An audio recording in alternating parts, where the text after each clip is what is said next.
Je m'appelle Hugo, Hugo. Mon papa travaille dans un magasin. Il aime bien faire la cuisine. Le matin, il m'emmène à l'école. Ma maman s'appelle Céline. Ma maman travaille au magasin avec papa. Elle m'emmène en Afrique. Ma maman s'appelle Marie-Claire et elle va partir en Afrique avec moi. Je m'appelle Jérémy et j'aime bien jouer avec les autres enfants. Avec les autres camarades de la classe, nous allons emmener un conteneur en Afrique. Dans le conteneur, nous avons mis des jeux, des jouets, des vêtements, des médicaments et des matériels scolaires. Mon père ne va pas avec nous au Burkina. Je l'aime beaucoup parce qu'il aime l'Afrique. Chez nous, nous travaillons autour de la maison. Nous parlons beaucoup de l'Afrique, de la faim, de la pauvreté, des maladies et parfois des choses qui font peur. Même si on raconte plein de choses sur ce continent, j'y irai avec ma maman.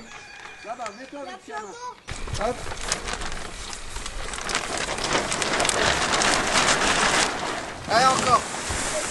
Comme ça, on pourra rappuyer puis la nettoyer. Voilà. Certains, je les reverrai ce week-end. Je pense, le marché de Noël. Je sais pas qui vient au marché de Noël.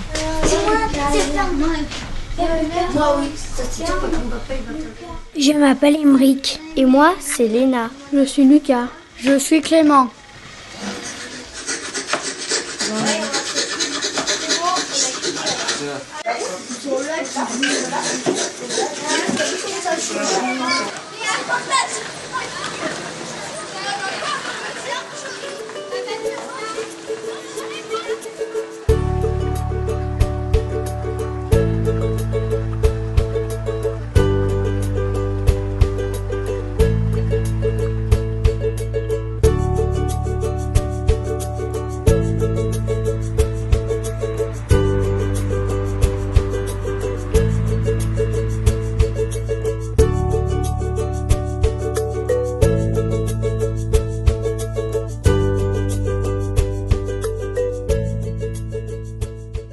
Reed, Quoi?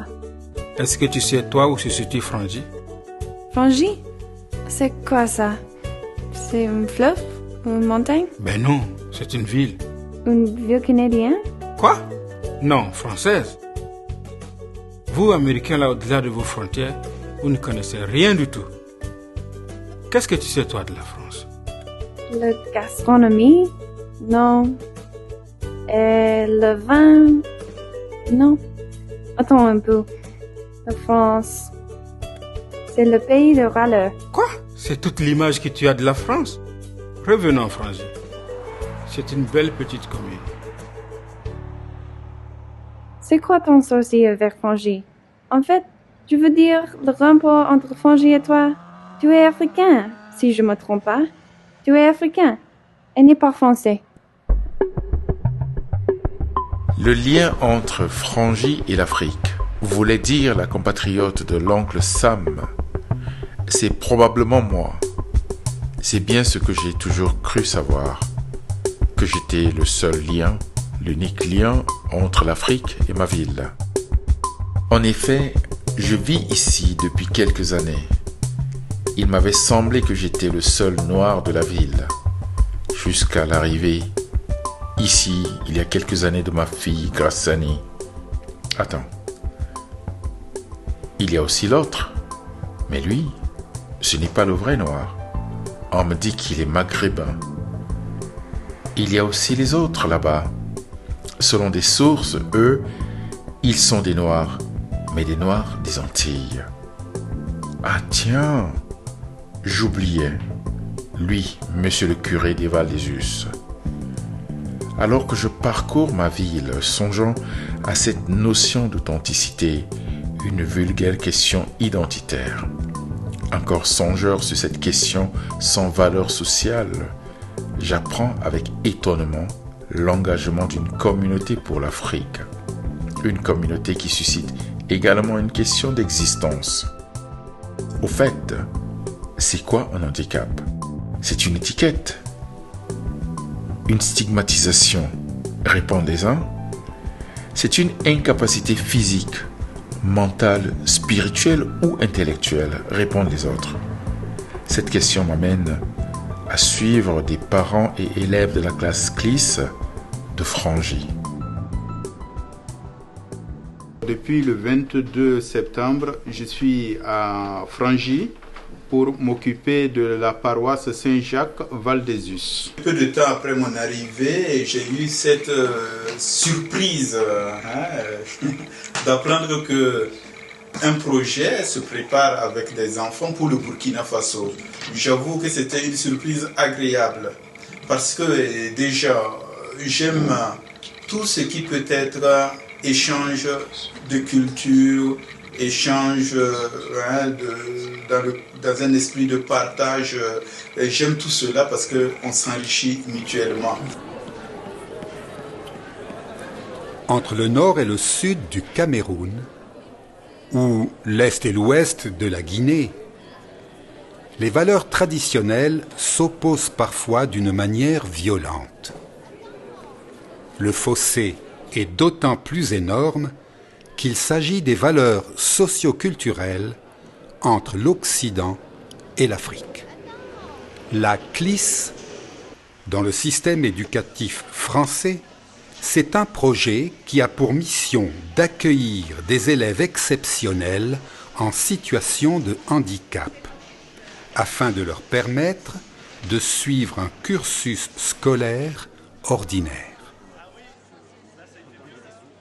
Le voyage de découverte des 10 élèves de la CLIS de Frangy, petite localité située à l'est de la France, nous amène à apprécier les valeurs des uns et des autres sur les questions d'ordre social, notamment la gestion de la vieillesse, du handicap et de la place de la femme dans les affaires domestiques.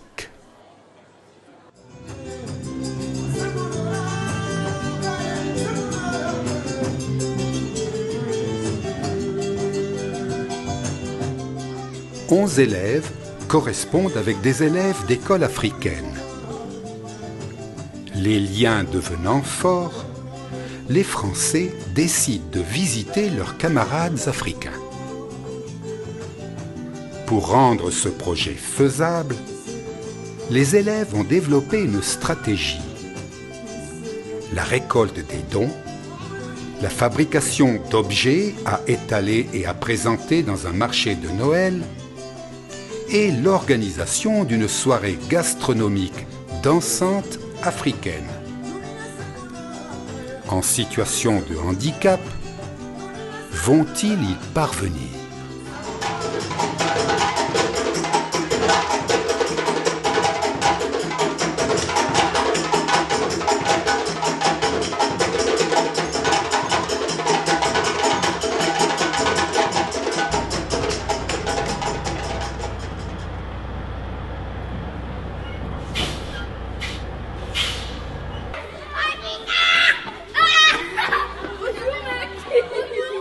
Les termites, des êtres minuscules très répandus en Afrique. Ils bâtissent des termitières immenses de la taille d'une personne. Cette image nous interpelle au regard des élèves de la CLIS. D'un âge moyen de 7 ans, ils puisent l'énergie et les forces dans une étonnante conviction.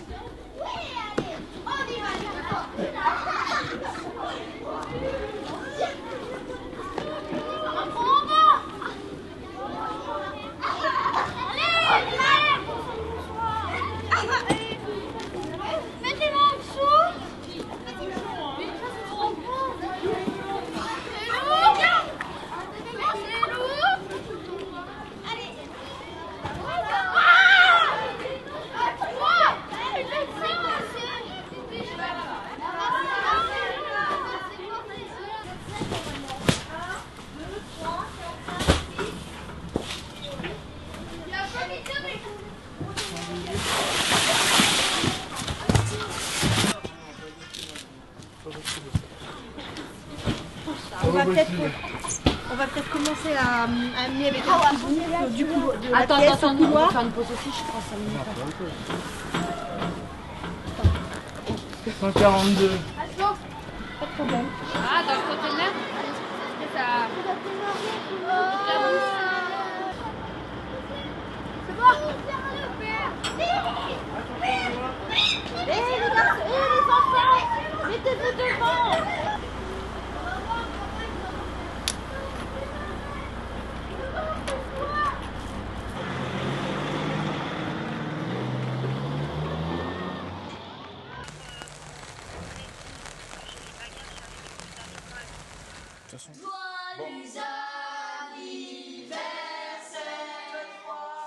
Joyeux anniversaire.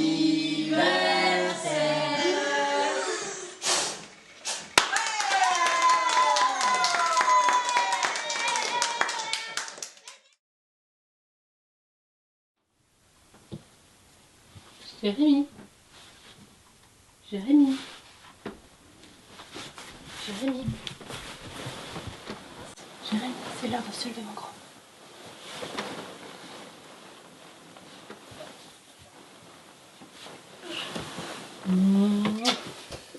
Tu vas t'habiller et puis on s'en va? Oui.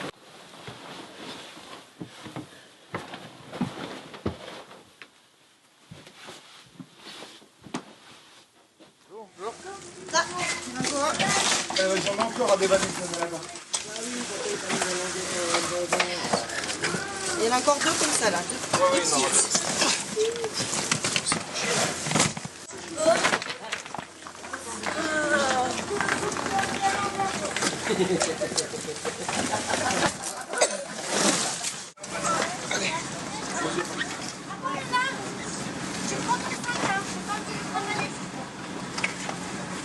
Allez, c'est parti.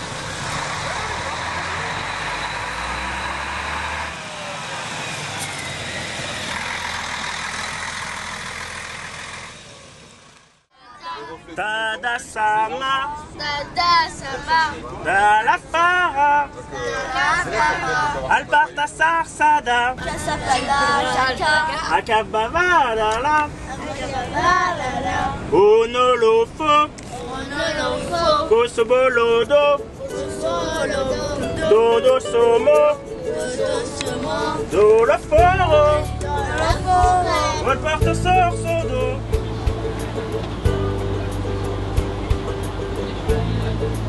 Ah mais c'est beau, ça on part avec la neige, vous allez arriver au grand soleil. Ça va être cool, le plus dur ça va être le retour. Ça va?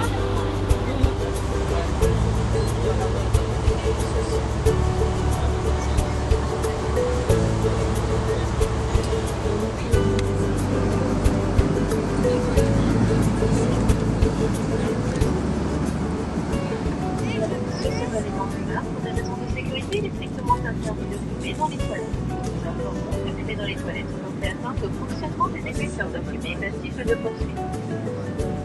Vous pourrez vous déplacer dès l'extraction de la consigne attachée votre ceinture. Cependant, pour votre sécurité, nous vous recommandons de maintenir votre ceinture attachée lorsque vous êtes assis.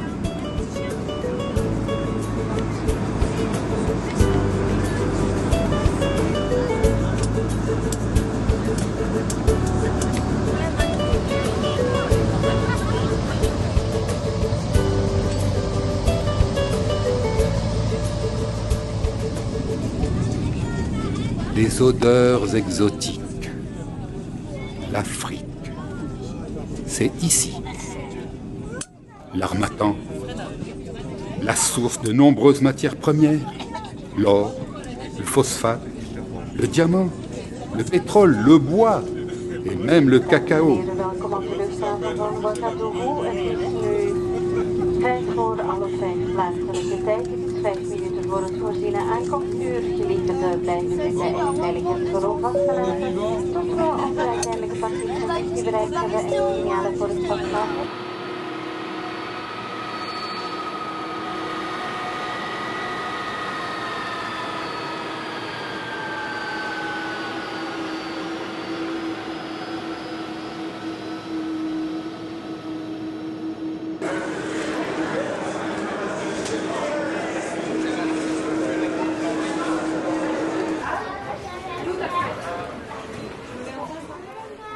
L'Afrique, c'est aussi la malnutrition, l'analphabétisme, les maladies, l'exode, des rêves éphémères, le pessimisme.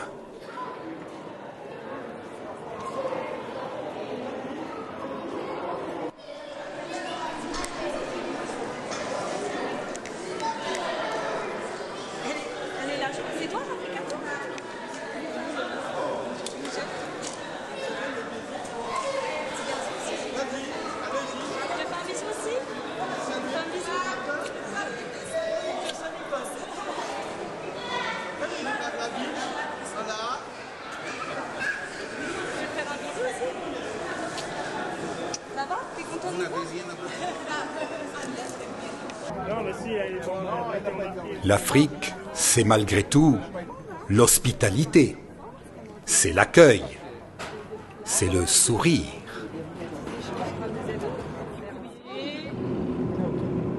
De Frangy à Gampela, c'est passé subitement de 9 degrés à 32.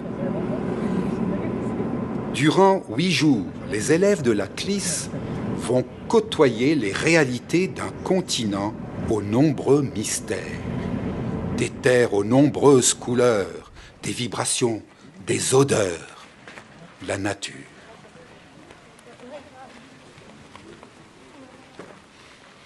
Quelles sont tes impressions pour cette première nuit au Burkina Faso? Très bonne. Je m'attendais à quelque chose d'encore plus sauvage et pour finir, on est accueillis comme des rois. Et les cuisinières se débrouillent très bien, les dortoirs sont impeccables. Non, franchement, bien. Oui. Pourquoi tu t'attendais à quelque chose plus sauvage, plus brousse. Plus brut. Pourquoi? C'est l'image que je m'en étais fait. Et comment tu t'es fait cette image? Par rapport à ce qu'on voit à la télé et tout ça. Bon, maintenant, il y a différents endroits dans l'Afrique aussi. Cette perception a-t-elle eu un impact sur ta décision de ne pas venir avec ton enfant? Ah, moi, pas du tout, non, mais disons que c'est vrai que ça a créé une appréhension, il faut reconnaître, quoi. Maintenant, avec du recul, je me dis qu'on y est très bien et il aurait pu venir sans problème, quoi. Oui, mais qu'est-ce que ça te fait d'être ici seul alors que les autres parents sont avec leur enfant? Bon, je me suis fait à la chose, hein. Bon, c'est vrai que quand on est en France, qu'on ne connaît pas les lieux, on ne sait pas trop sur ce qu'on va tomber. Tu as bien dormi? Oui. Et quelle a été ton impression cette nuit? Les moustiques. Ta première nuit en Afrique? C'est bien. Les moustiques? Oui. Les moustiques compliqués? Non. Pourquoi tu as parlé des moustiques? Parce que j'ai un peu peur. Ah, tu avais peur des moustiques? Il n'y en avait pas des moustiques cette nuit? Oui, mais j'ai peur. Tu avais peur quand même? Et est-ce que tu es heureuse d'avoir passé cette nuit en Afrique? Oui. C'est commenter ce qu'elle veut dire? Elena n'avait pas trop peur de venir en Afrique, elle avait juste peur des moustiques par rapport à ce que les médecins ont dit. Et puis c'est vrai que sinon elle n'était pas trop heureuse. Un petit peu peur de rencontrer des animaux qu'on ne trouve pas en France, c'est tout. Qu'est-ce que les médecins ont dit? Par rapport à toute la prévention, par rapport au paludisme, les choses comme ça. Donc c'est vrai que ça a été, elle l'a entendu plusieurs fois. Il y a une peur qui s'installe par rapport à tout ce qu'on entend sur l'Afrique, comme on peut l'entendre sur d'autres pays. Après, il ne faut pas trop avoir peur non plus. Moi j'ai remis de l'eau, mais bon. Une sauce ce matin. Avec les sauces. Jérémy, on va y aller. Allez, on est parti. Go. Bonjour. Les chouchous, les foulards. On va aller voir le marché de Ouaga. Allez, bonne journée. On y va. Bye. Bye. On est bien. Bon, on mange là.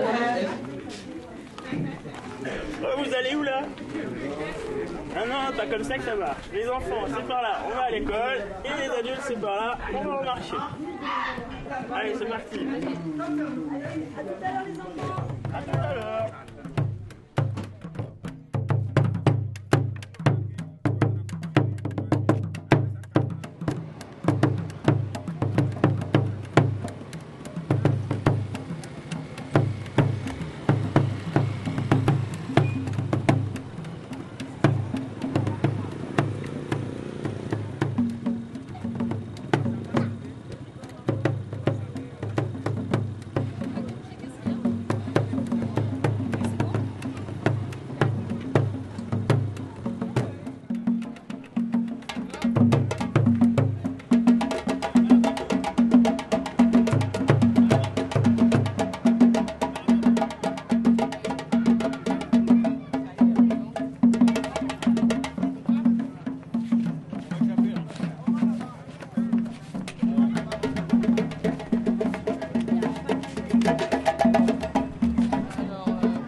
ça. Ok. Je mets dedans la boîte là? Oui, tu mets dans la boîte. On va couper. Ouais. On va couper pour nous. On va terminer de tomate. Tomate. La tomate. Zuba et mervala.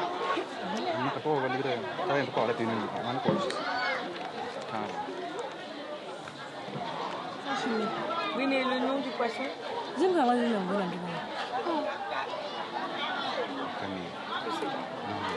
du poisson. La France se situe où? Oui. La France se situe où? Bien, qui peut me citer 2 pays de l'Europe? 2 pays de l'Europe? Oui, l'Afrique. L'Espagne? Oui, alors? L'Italie. Vous avez dit que la France est située oui, en Europe. Bien, nous allons regarder la carte et voir où se situe la France. Voici, ça c'est l'Europe. C'est vu, la France est située là. Bien, aujourd'hui, nous allons recevoir des amis qui nous viennent de la France. Vous êtes prêts à les recevoir? Oui. Bien, nous allons les recevoir et soyez gentils avec eux. C'est compris? Asseyez-vous.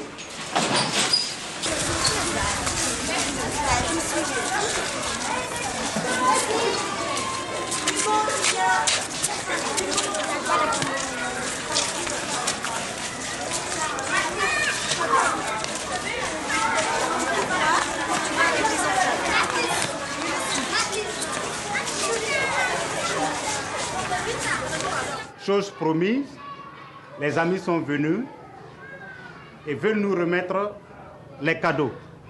Alors, je laisse la parole à Ernie pour la remise des prix. Ça va tout le monde? Oui. Ça va bien? Oui. Bon. Alors, on est venu avec quelques petits cadeaux. Alors, c'est pas tous les cadeaux qu'on aurait voulu vous donner, puisque le conteneur, pour l'instant, est un petit peu bloqué à la douane. Mais en tout cas, dans nos bagages, on a quand même ramené quelques petites choses. Et c'est avec grand plaisir qu'on va vous remettre ces petites choses. Je vais demander à Christelle et Pascal voilà, de nous apporter ça.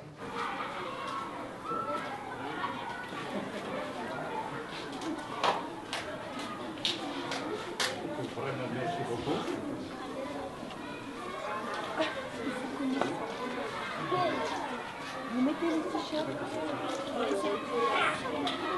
Je suis entourée de toute la dalle micro-vision.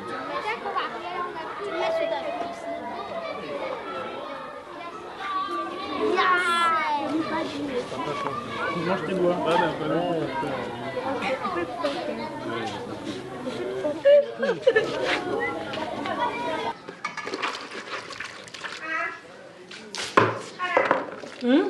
Jeanne.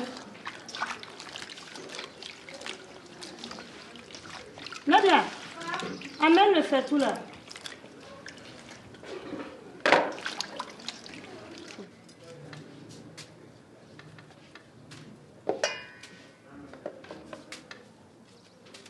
En France, on a toujours une planche et on fait sur la table. Ah oui. Mais là, j'y arriverai pas, c'est sûr. Je vais me couper un doigt autrement. Ça, c'est bon. Déjà, là, je suis pas très à l'aise avec le gros couteau. Et la peau, elle va rester en fait. Oui, la peau, la peau, elle reste. La peau, elle. Moi, là, pourquoi on dit tomate ni jabon? Il y a tomate na saya. Ni jabon, ils vont faire comment? J'avoue que je peux pas trop te suivre là, non, ça va. Sur les tomates. Sur la coupe fine des aliments. Chez nous, c'est les robots qui font pour nous, qui hachent, qui coupent aussi fin. Ou après, c'est les chefs cuisiniers qui font sur la planche. On voit ça à la télé. Oui, bah voilà. On voit ça à la télé.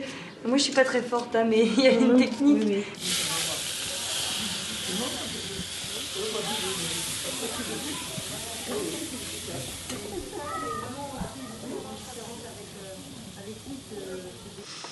Le sel. Ok. Un petit peu, beaucoup? Tu me dis, hein? Non, allez-y. Alors, vas-y. Donc ça, c'est ton fils aussi. Ah oui. Et Rafika, elle a 10 ans. Non, 9 ans. 9 ans, d'accord, oui, c'est vrai. Elle va avoir ses 9 ans le 3 avril. D'accord. Son anniversaire, c'est le 3 avril. D'accord. C'est bientôt. C'est bientôt, donc il va bientôt, avoir. Lui, il a eu 20 ans le 3 février. D'accord. Et il y a des ethnies qui continuent à faire les scarifications et tout. Non. Non? Non, pas beaucoup. Très peu. Très peu. Mais sa famille, oui. D'accord. Ok. Oui, chez eux, en famille, oui. Bon, il y a sa maman qui accouche et que les enfants meurent. Oui. Donc, quand on va accoucher, elle est restée en vie. Donc, on lui a fait des scarifications. Ouais. D'accord. Moi-même, je ne savais pas. Parce que j'ai vu, je ne lui ai même pas demandé. D'accord. Ah. Les djoulas, les moussis, les peu. Bon, nos trucs là ne sont pas pareils. Oui, il m'a expliqué. Des fois c'est ici. Des fois c'est ici. Ici. Des fois c'est ici. Voilà. Tu es content, tu as l'air épanoui là. Elle ne parle pas le français. Elle ne parle pas le français. D'accord. Il faut donc qu'on tourne le cas au nom ma forêt. Hein? Nickel. Hein? Na quand on a été hier pour ma pour sur le nom à nous. Il faut être comme non dit bon.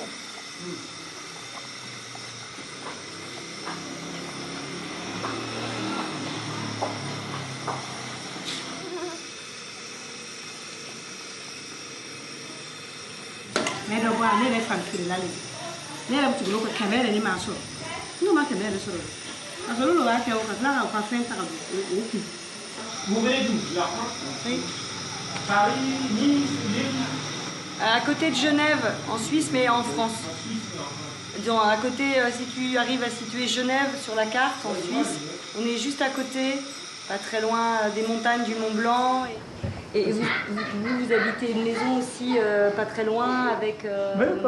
et pareil, en famille nombreuse, vous avez vos enfants avec vous et, les enfants, les petits-enfants. Les petits-enfants aussi. Vous êtes combien dans votre maison? Bon, c'est 8. 8, et ici 9. Donc c'est courant, c'est quelque chose de courant. C'est ça. Vous imaginez que par exemple, vous êtes là que vous avez les parents très âgés, on les met dans les maisons de repos. Voilà. Alors là, chez nous ici, c'est le contraire. On aimerait les avoir avec soi. Alors qu'en Europe, non, tu vois, il y a les maisons de repos. En fin de compte, des fois, ça ne va pas du tout. Ça n'existe pas, les maisons de repos au Burkina Faso? Jamais, nulle part. Non, pas les maisons de repos. Comment tu peux prendre ta maman ou ton papa, aller le mettre dans une maison, l'isoler, et tu peux le voir seulement peut-être que le week-end ou bien chaque mois? C'est impensable. Oui, c'est sûr. Mais après, nous, vous vivez beaucoup ensemble, donc vous vous connaissez très bien. Nous, on s'écarte plus ou moins. Moi, mes parents sont à 700 km. Et je vois mes parents quelques semaines par an, à Noël ou à des fêtes. Et c'est comme ça. Après, on se téléphone un petit peu, on prend des nouvelles. Mais après, c'est aussi, je pense, que le lien que vous avez en famille, avec vos enfants et tout, c'est pareil en France. Moi, j'ai le privilège de pouvoir voir beaucoup mes enfants. Je ne travaille pas à plein temps. On parlait surtout des parents, papa et maman. Oui. Voilà, c'est ça qu'on doit mettre de côté. Ah bah là, c'est vrai qu'il y a un grand... Ah oui, c'est difficile. Mais après, des fois, c'est aussi un choix. Je sais pas tout le temps, hein, mais des fois, des personnes âgées qui ne veulent pas dépendre de leurs enfants. Mais souvent, de nos parents aussi, un niveau de vie qui leur permet d'avoir leur maison et des fois d'avoir quelqu'un qui va venir les aider pour faire la cuisine ou amener un repas. Très longtemps, jusqu'à 80, même quelqu'un jusqu'à 80. Quelqu'un de la famille qui vient préparer pour lui, qui non, pas forcément, quelqu'un de la famille. Pour qu'il fasse ce travail pour le papa. Oui, il y aura un lien financier, mais ça fait partie c'est comme ça. Mais parce que souvent le souhait, c'est de ne pas dépendre. Vous avez décidé que c'est comme ça. Si nous on s'habitue, mais vous le pouvez. Peut-être que dans 50 ans, vu qu'on a un petit décalage, ça n'a pas changé. Ça n'a pas vu sur les mêmes En France, il y a très longtemps, c'est vrai qu'il y avait souvent le grand-père et tout dans les fermes qui étaient là. Et après, ça a évolué, mais c'est souvent l'économie, l'évolution du pays qui fait que ça évolue aussi différemment. On dit les blancs ne savent pas manger à la main. Et j'ai essayé tout à l'heure. Ouais. Oh là là, vous avez mis beaucoup là. On va manger ensemble. On va manger ensemble alors. D'accord. Ok. J'ai lavé la main. Faites honneur au plat. Ok. C'est ce qu'on appelle ce quoi? Pas de mie de maïs. Le nom de la recette? Gombo. Le gombo. C'est une plante, ça aiguise la voix. Ça a des vertus pour aiguiser. La voix. C'est les vertus de... D'accord. Surtout les Congolais, les centres, ils aiment beaucoup ça. C'est pour ça que tu as choisi ça en fait. C'est parce que tu savais qu'on allait venir, il fallait parler beaucoup, donc tu as pris la plante. Wow. En fait, je me brûle un petit peu. Salut Rafik et tout. Ça va? L'école est terminée? Eh ouais. On mange des crudités, mais quand il fait très très froid, on mange la soupe quand même en hiver. Non, mais il y a vraiment des plats différents en fonction des saisons. Je peux reprendre le brûle, moi. Ça me brûle les doigts. Ouais. Je suis pas habituée. On va faire un autre la langue. Les cerises? Les cerises, ouais. Il y a un tout petit noyau dedans.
Winnie et Guéma.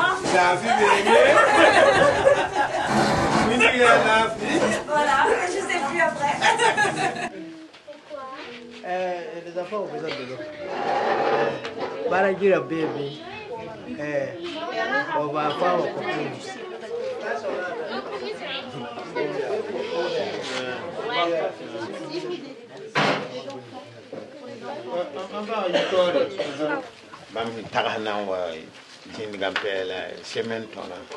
Je salue votre initiative de passer au moins une semaine à Gampela. Et les habitants de Gampela en sont fiers. Bon, c'est merci beaucoup pour cet accueil. Moi, le dernier séjour que j'ai effectué ici à Gampela, c'était pendant l'été dernier où on s'est rencontrés. Et j'avais fait une promesse de revenir avec les élèves et ma classe. Donc voilà, c'est chose faite.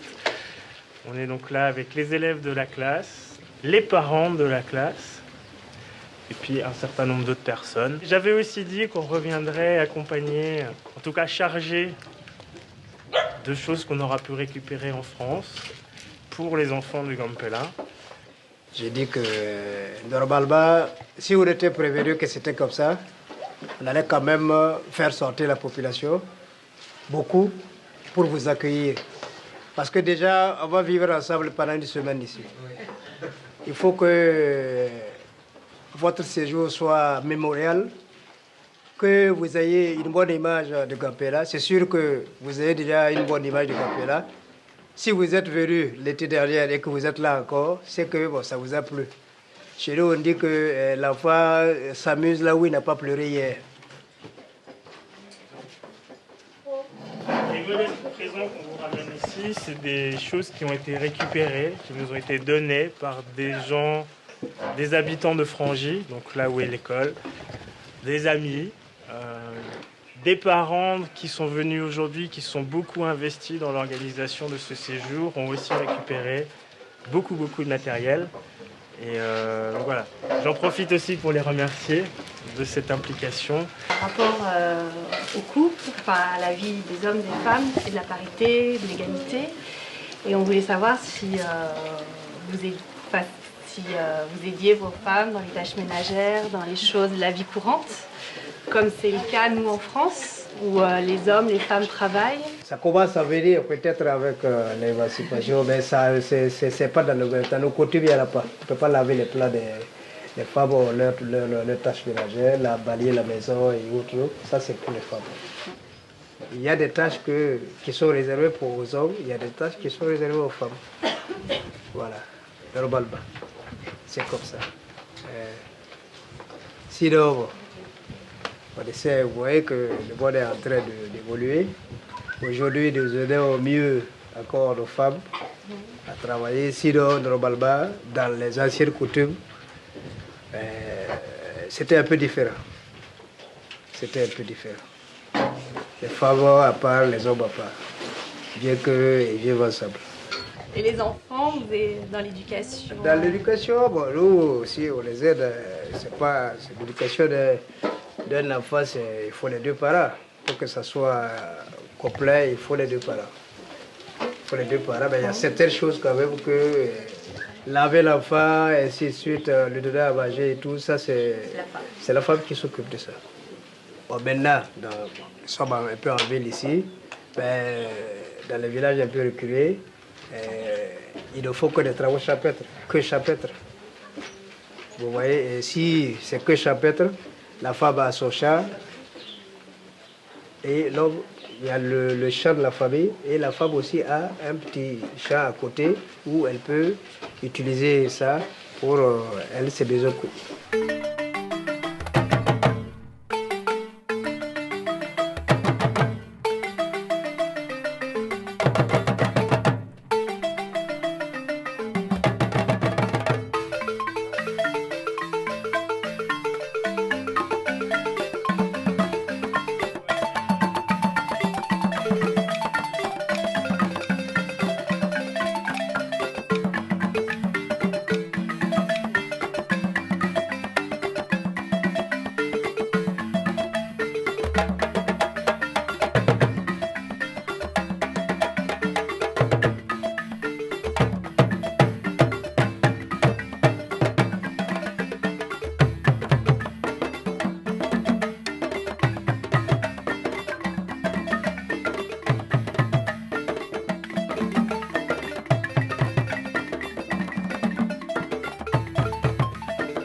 Hello.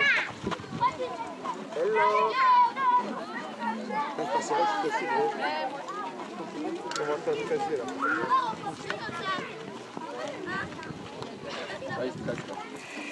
On recule. Le facochère. Cochère, il dort, mais vous l'avez réveillé maintenant.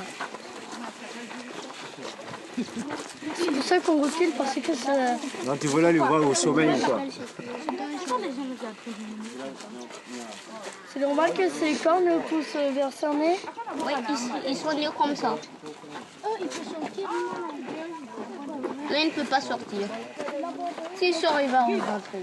Il va pas... Il peut pas renifler, là? Oui, il peut renifler. Ça se voit bien que le facochère a 4 cornes.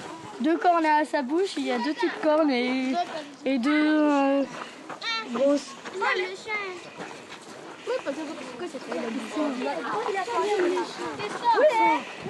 C'est quoi ça? Touch.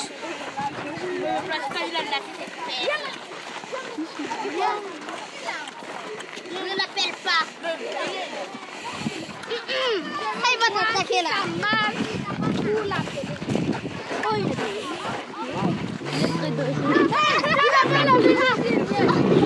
Mais non.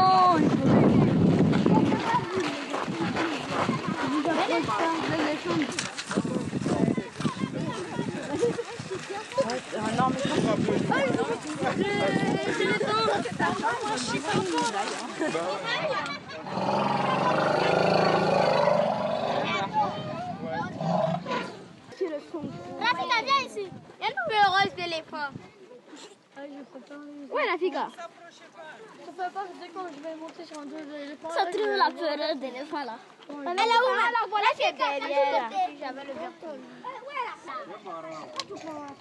Cet éléphant-là, il y a des petites cils et cet éléphant-là, il a des grandes cils.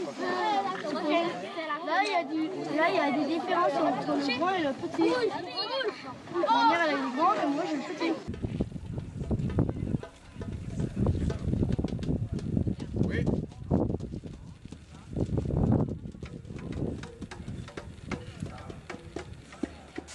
Alors vous avez le cas de cet enfant qui est assis devant vous. Oui. Il souffre de quoi?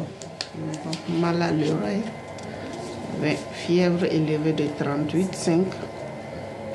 Donc on a diagnostiqué otite moyenne aiguë. La prescription, traitement amoxicilline, c'est par rapport au GTT. Par rapport, on fait le traitement par rapport au GTT. Voilà. C'est quoi le GTT? GTT, guide de traitement. Ah, le guide de traitement, d'accord, ok. Et dites-moi, vous avez prescrit des médicaments et l'enfant doit aussi payer des soins. Oui. Et ces soins, si jamais les parents n'ont pas d'argent pour les payer, comment est-ce que vous allez arrêter de traiter l'enfant ou bien vous allez quand même administrer le soin? Généralement, on prescrit des produits maigres. Des produits maigres, donc c'est des produits génériques. Génériques pour permettre aux parents Mais dans la situation actuelle, il se pourrait que malgré que ce soit des prescriptions de génériques, l'enfant n'ait pas moyen les parents n'aient pas moyen d'acheter des médicaments. Comment est-ce que vous allez faire? Est-ce que le traitement s'arrête? Pas. Le traitement ne s'arrête pas. Ils ont des assurances? Ils ont des assurances. Bon. On va parler d'un cas, en ce moment, d'un cas social. Et cela, c'est le major qui va gérer ça. C'est le major qui gère quand il y a un cas difficile, un cas de difficulté sociale. Ce geste que vous avez fait nous va tout droit au cœur. Nous allons l'utiliser pour la prise en charge des cas, surtout indigents. Ceux qui n'auront pas suffisamment de moyens pour s'acheter, pour honorer les ordonnances. Et s'il y a des médicaments ici qui peuvent gérer leurs problèmes, nous l'utiliserons à cet effet. Merci encore. Le faux malade. Quoi, déjà retourner en classe, lire une leçon qui me lasse. Au lieu de m'amuser ici, je vais user de tromperie. Comme l'enfant parlait ainsi, la mère entra. Mais chérie, si tu savais comment j'ai mal, mal aux dents, mal au cœur, mal partout.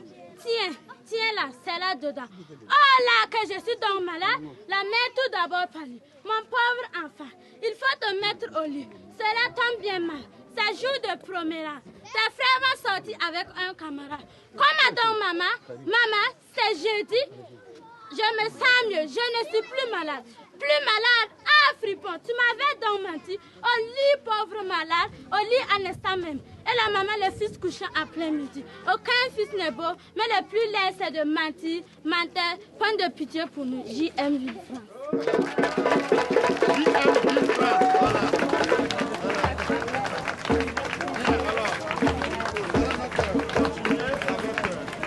Monsieur le représentant du maire de la commune rurale de Samba.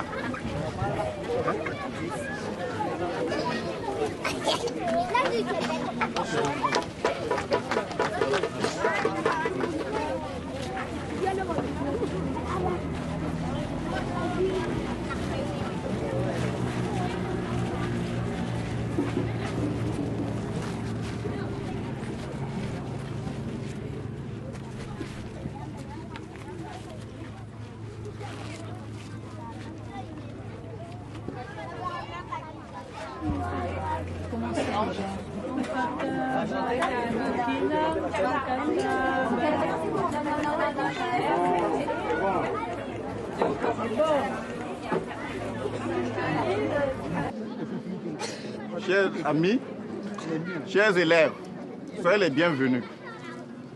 Bien, l'école de Gampela commence d'abord par s'excuser des conditions de l'accueil, comme il a dit. Donc l'école de Gampela a été créée en 1984 et aujourd'hui il a un effectif de 328 élèves, dont 179 filles.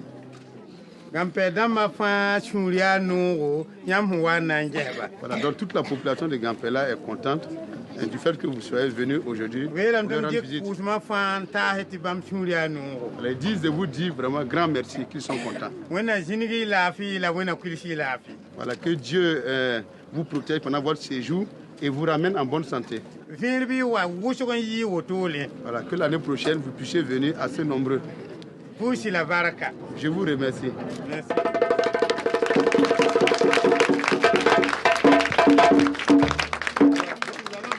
C'est un très grand honneur d'avoir pu réaliser ce projet de faire venir une classe de France avec les parents d'élèves. C'est les premières pierres, le début de la fondation, certainement d'une collaboration, d'une coopération, en tout cas d'une amitié qui est née pendant ce séjour à Gampela.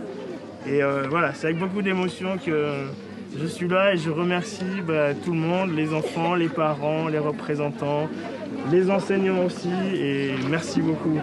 Merci.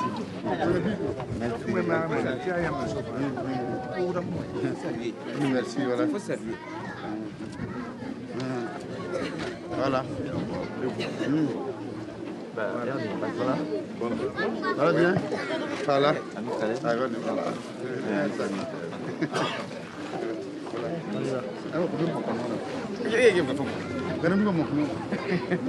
Voilà. C'est moi qui te remercie. Bravo. Bravo.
J'ai une classe de 71 élèves, dont 38 garçons et 33 filles. Ernie, est-ce qu'en France, il est possible de gérer une classe de 71 élèves? En France, ce serait carrément pas possible. Déjà, quand nous, on arrive à des effectifs de 30 élèves, les collègues commencent à pas être très heureux, très contents dans leur classe. Et puis les classes ne sont pas du tout aménagées pour accueillir autant d'élèves. qu'est-ce qui fait votre force pour que vous arriviez à gérer une classe de 71 élèves? Bon, ce qui fait notre force, tout d'abord, c'est la vocation du métier que nous avons embrasé, c'est-à-dire le métier d'enseignant, qui est vraiment un métier noble. Et partant de cela, avec la conscience professionnelle, qui est une obligation pour nous de bien faire le travail pour ces enfants que nous avons là, nous amène donc à nous donner, malgré les difficultés que nous rencontrons. Vous savez que l'éducation, elle doit être complète. Hein? Donc en plus donc, de l'enseignement, des connaissances que nous disposons, nous donnons donc aux enfants, il faut aussi assurer aussi l'éducation morale de ces enfants-là, pour que demain, ils puissent vraiment être des hommes utiles à la nation. Vous voyez, ces enfants ici, ils sont dans un village. Il n'y a pas d'école maternelle. Et ces enfants qui sont là sont venus sans aucune notion de français. Ils ne connaissaient aucune lettre de l'alphabet français. Donc c'est avec leur arrivée et selon donc, les méthodes, les méthodologies et le programme qu'on nous donne en début d'année que nous arrivions donc à faire ce travail-là. En France, ça me paraît carrément impossible. Pourquoi c'est impossible en France? Pourquoi c'est impossible? Parce qu'on n'est pas du tout habitué à ça. Puis je pense aussi dans le fonctionnement de la classe, c'est vrai que vous parlez de pédagogie de groupe parce que l'effectif est tellement important que vous ne pouvez pas faire autrement. Nous, on parle globalement plutôt d'individualisation des apprentissages, c'est-à-dire qu'on prévoit un parcours pour chaque élève. Alors c'est d'autant plus vrai dans ma classe, puisque les élèves que j'accueille sont des élèves qui sont en difficulté scolaire et qui ont donc parfois un niveau CE1 en français, un niveau CM1 en mathématiques. Et du coup, il faut jongler avec ça sur la journée. Et ce qui fait que chacun a son programme. En fait. Donc moi, j'ai la chance de n'avoir que 12 élèves. J'ai honte à le dire ici, mais voilà. 12 élèves avec du coup 12 programmes différents. Quel est le pourcentage de réussite de votre école? Sur 53 que nous avons présentés, il y a 48 qui ont été admis au CEP. Et après les résultats du CEP, dans le mois de septembre, nous avons eu les résultats de l'entrée en 6e. Nous avons eu 10 sur ces 48 là. Je crois que c'est beaucoup.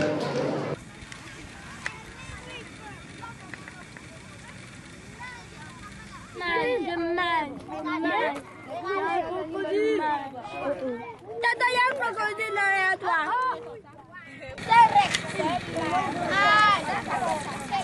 C'est moi, c'est Youssef. Rachid, viens. Viens ici. Madame, après c'est moi et puis non, c'est moi et puis on y va.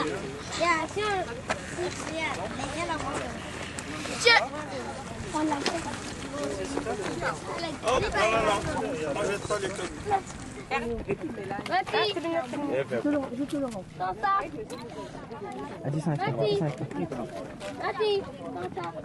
Léo, assis-toi comme nous.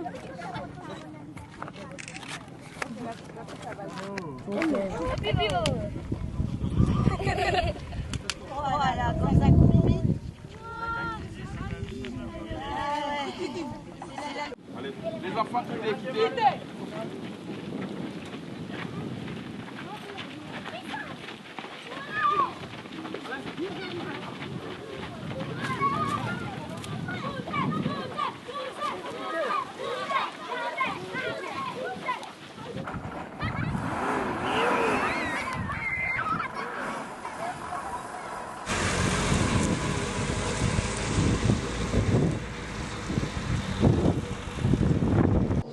Vous voulez nous dire combien d'élèves vous avez dans votre classe?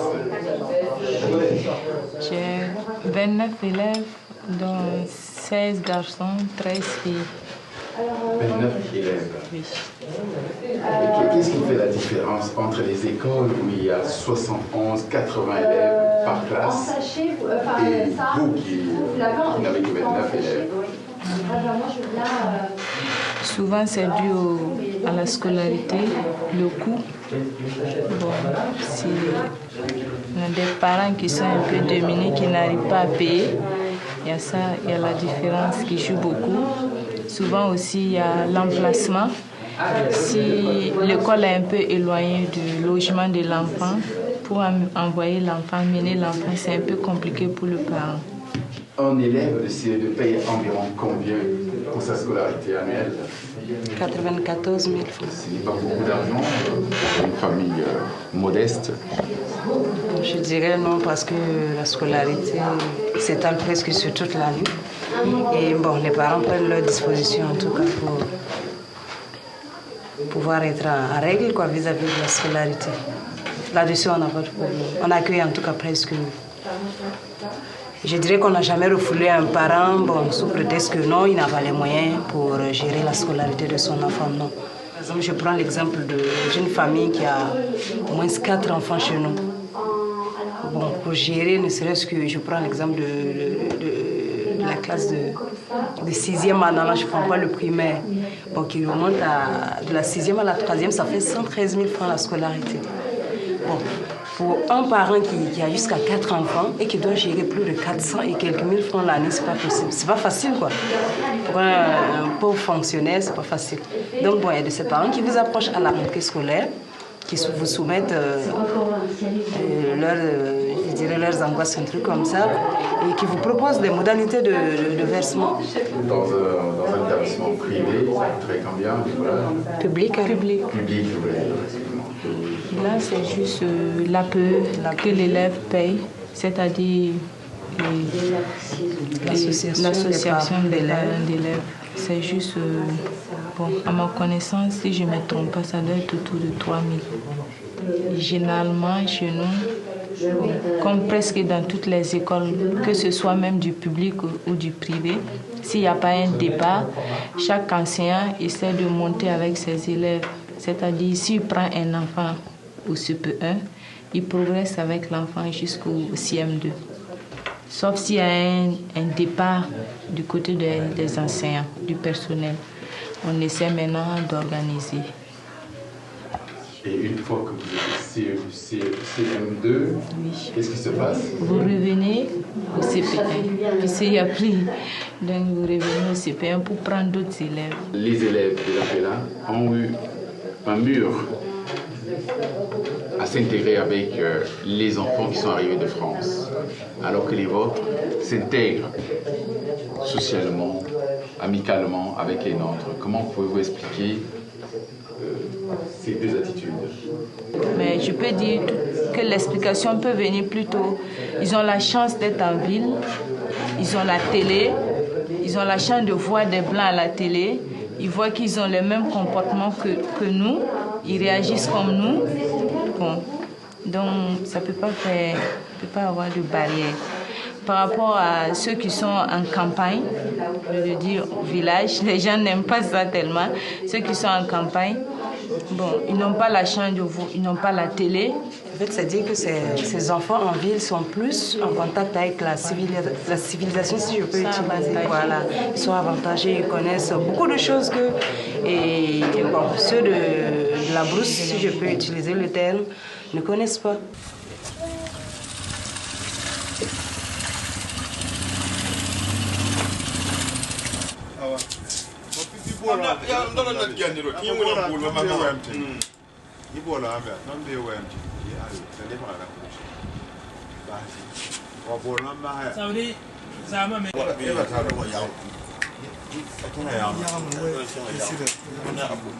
J'ai le plaisir de vous présenter avec moi Nathalie et Émeric. Nous arrivons de Haute-Savoie. Nous arrivons de Haute-Savoie pour des échanges avec des élèves d'ici. Nous sommes un groupe de 11 enfants, 11 enfants handicapés qui ont des problèmes divers. Sur la parole ou sur l'écriture, sur la lenteur. C'est plus axé scolaire, difficultés scolaires, d'apprentissage. Voilà. Donc, c'est pour ça qu'ils sont en classe spécialisée pour les aider justement à gérer ce handicap. Comment vous êtes arrivé à être membre de cette association des artisans handicapés? C'est un membre de l'association qui m'a amené. C'est lui qui m'a amené à faire ce travail. Moi, j'étais élève, c'est lui qui m'a amené à apprendre le métier. Moi, ça m'a plu, donc j'ai abandonné l'école pour ça. Tu étais où avant? Avant là, moi, c'est pas la vieille, j'étais à le village. Il était au village. Avec tes parents ou voilà, seul? Avec mes parents. D'accord. Nathalie, supposons que Emeric avait été burkinabé. Il aurait eu moins de chance. Il aurait eu moins de chance. Ouais. Il aurait eu moins de chance. Est-ce que cela vous aurait amené à le laisser demeurer dans la rue? Quand même pas, non. Je pense pas. Après, on vit pas de la même façon. Il y a quand même... nous, on est entre guillemets développés. Donc, on laisse pas nos gamins dans la rue non plus. Donc, il y a cet aspect-là diffère par rapport à vous. C'est que les enfants ici sont tous dans la rue, donc quoi qu'il arrive. Je pense qu'il faut croire en ces gamins, quoi qu'il arrive, même qu'il y ait un handicap ou pas. Quelque part, il y a quand même, ils sont pas nés pour rien, quoi. Ils sont nés pour, on est tous arrivés sur Terre pour amener un message ou créer quelque chose dans la vie ou apporter quelque chose à quelqu'un. Donc, quoi qu'il arrive, je pense que quelqu'un, même handicapé, on voit, il y a beaucoup d'handicapés qui apportent beaucoup de choses à beaucoup de monde.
Je ne vous trouve pas handicapé. Comment se fait-il que vous soyez intéressé par cette activité des handicapés?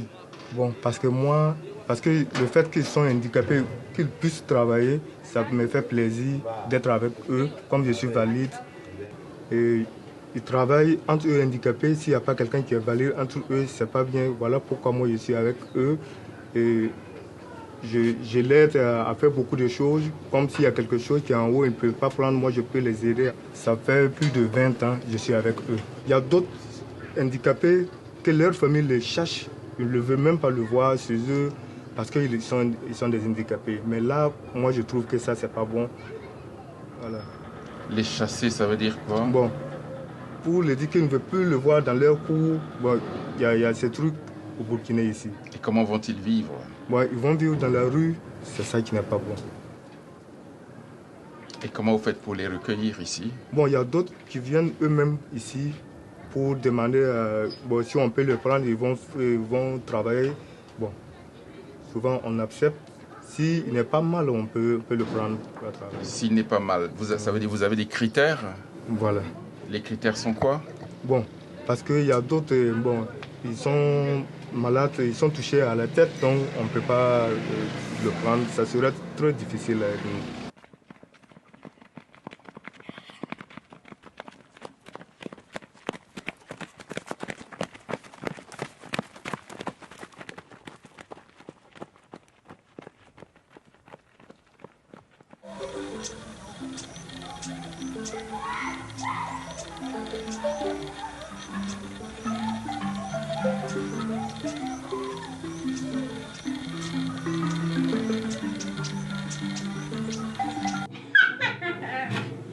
On recommence.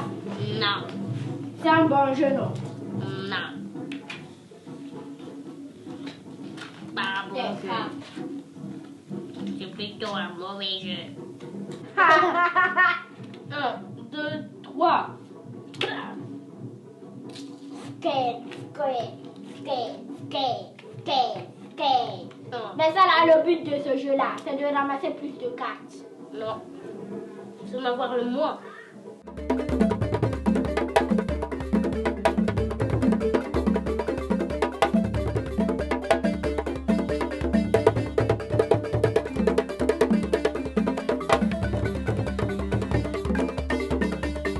Quelles sont tes impressions pour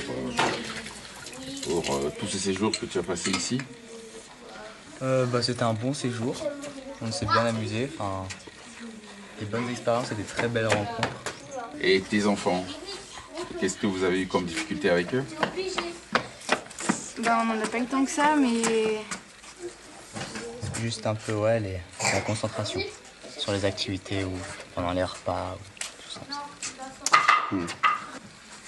Est-ce que vous arrivez à gérer les moments d'excitation? Au début c'était dur, mais à partir du deuxième jour ça allait beaucoup mieux. Et maintenant c'est nickel. J'ai l'impression qu'ils vous obéissent pas là. Hugo! Hugo! Taisez-vous! Ouais, c'est bien, il y a de l'autorité. Vous n'êtes pas employé par l'école de Frangy. Quels ont été votre intérêt pour ce voyage? Qu'est-ce qui vous a motivé pour la réalisation de ce voyage? Déjà être ici, en Afrique, quoi. Parce que c'est une première pour nous deux. Ouais. Au début, on venait pas pour être animateur. On s'est engagé dans le projet sans savoir qu'on allait être animateur pour les enfants. Et au final, je sais pas pour Lucas, mais moi, je suis contente d'avoir été animatrice. Et je pense que je vais refaire des colos ou des trucs comme ça. Vous avez eu encadré deux groupes d'élèves, les élèves burkinabés et les élèves français.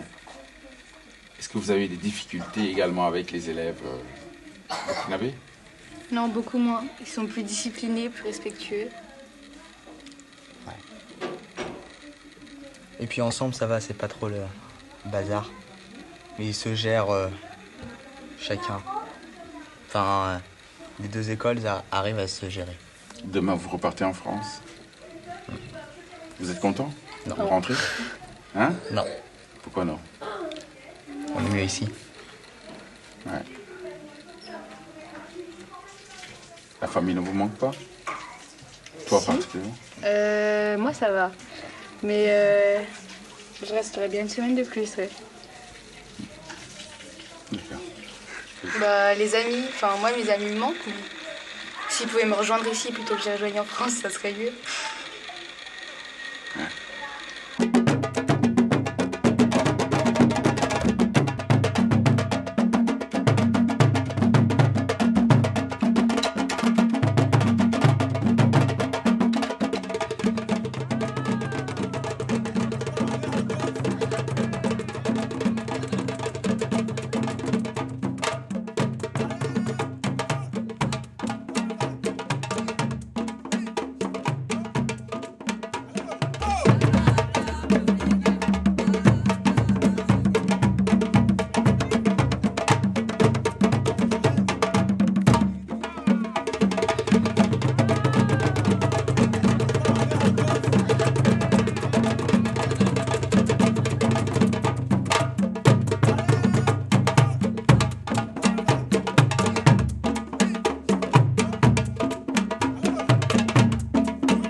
très bien. Au début, ça a été dur. Et je le voyais de plus en plus à l'aise. Et ce que j'ai remarqué aussi, c'était quelqu'un qui ne veut pas toucher les autres personnes, parce qu'il est très sensible au niveau du toucher. Il avait peur de toucher les gens qui étaient noirs, même les enfants. Et là, comme il y a eu cet échange avec les enfants de Coupéla, maintenant Clément il serre la main à tout le monde et puis moi je suis restée comme ça quoi. Et il reste encore un peu de réticence mais il a vachement progressé par rapport à ça.